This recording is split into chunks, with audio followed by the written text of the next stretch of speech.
The center at Salisbury Beach has quite an interesting history. Long before you were born, this beach had a legacy for drawing visitors, tourists, famous entertainers to its shores.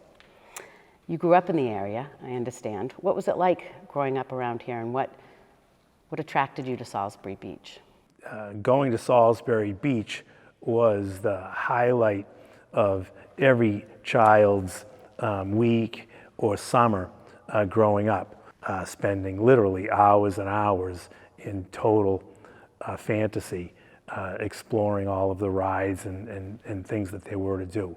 There was nothing like it anywhere else in the area. In 1978, we actually moved here to Salisbury.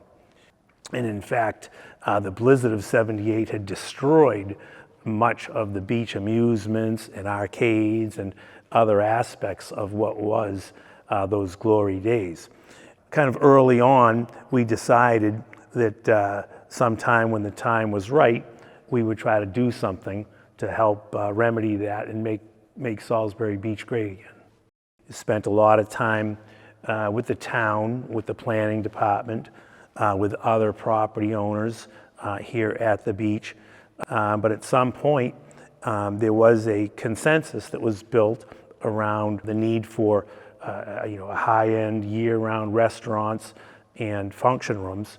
Build the two restaurants, complement them with the music hall, and then the Salisbury Beach open-air deck, which was the 5 o'clock club. A lot of places are on rivers and in harbors, but to be out on the open ocean with a 500-person open-air deck is pretty unique. I guess early on, my mom and dad, who were no longer with us, unfortunately, but they certainly encouraged us to embark on this journey. My brother Steve, my brother Philip, my brother Rich, my sister Karen, we all just wanted to do what we could to help bring the beach back. And then beyond that, we've had so much help and input from the town of Salisbury, from the planning department, from the town manager, other so-called stakeholders, the Nabhan family, the Mulcahy family, the Abdullah family. They go back 3 or 4 generations. We all just worked together to initiate this revitalization, and now it's reaching a major milestone of fruition here with the imminent opening of this beautiful Carousel Pavilion. The Salisbury Beach Partnership purchased the historic Carousel in 2019 from the Winterstein family in Pennsylvania, and in fact had it in cold storage for 20 years, waiting just the right buyer that would restore it to its glory days. It's not the exact Carousel that was here at Salisbury Beach until 1977. It was made by the same company, and all the carvings were done by the same carver, the Loof family. The original one had been shipped off to California and was in use there for approximately 25 years. That company subsequently went bankrupt and auctioned the Carousel off. Make a long story short, they were never able to recover all of the pieces and components of that Carousel. So it appears as though that Carousel, unfortunately, is lost to history. The Winterstein Carousel was brought to our attention actually by one of our volunteers, George Birch. And literally within a month or so, we had it secured and purchased. This Carousel has 44 carvings, and they're in excellent condition. The carvings do have to get restored on an average of every 15 or 20 years. And these particular ones probably will not need us to initiate a restoration for at least 5 years or so. For a relatively brief period of time, just the first few years, this was actually operated by a little steam engine, as was quite often the case back in the early 20th century. But shortly thereafter, as electricity became readily available, it was converted to an electric motor. So what we're looking at is the original drive mechanism for this machine, which is now 110 years old. It is highlighted by this clutch lever, which is what engages the machine in order to start the carousel actually turning. This is the flywheel mechanism with the long leather belt that is driven by the electric motor.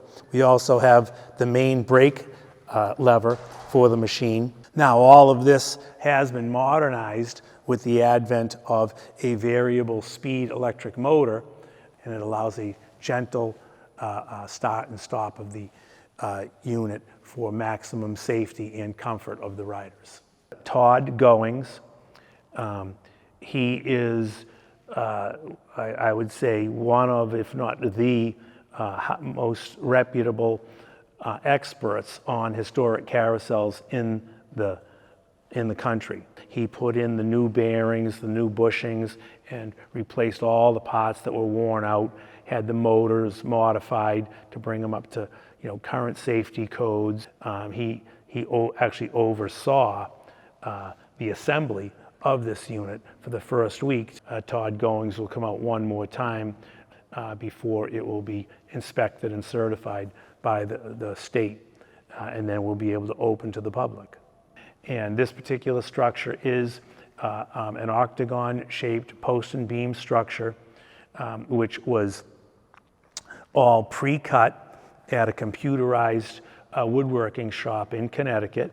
These beams, many of them started off as 10 foot wide, 20 inches deep, and 33 feet in length.